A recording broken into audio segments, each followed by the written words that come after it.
This video is all about capsular hip mobilizations to improve hip mobility. First is a posterior mobilization.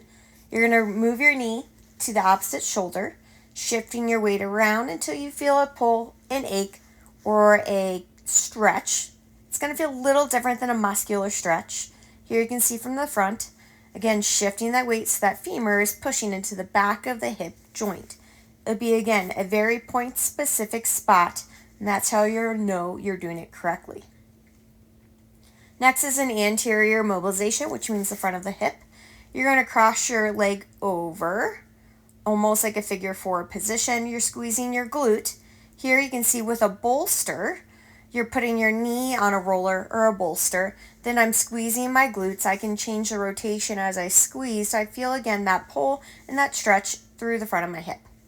Next, with a band, a pretty strong band, you're looking to move it laterally. So you're getting as close to the hip joint as possible. Pick something nice and sturdy.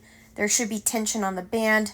Tori says try to relax once you get into that position so that way that band can pull. An anterior version of this, same thing, right at that gluteal cleft at the bottom of your glute. You're having that band pulling forward, picking just enough tension. You're going to feel that pull or stretch on the front of your hip. Last is internal rotation in the pretzel position. You're going to be focusing on that top hip. It's a very small motion. The key is you don't want to be rotating towards your back.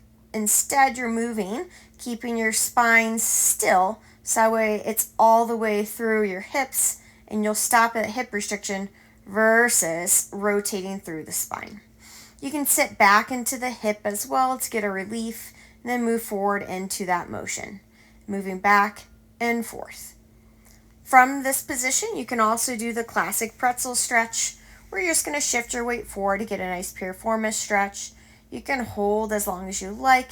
You can also lean backwards and get a quad stretch. My knee is bent in this position. I'll feel hip flexor and quad depending on how much of a bend I put in.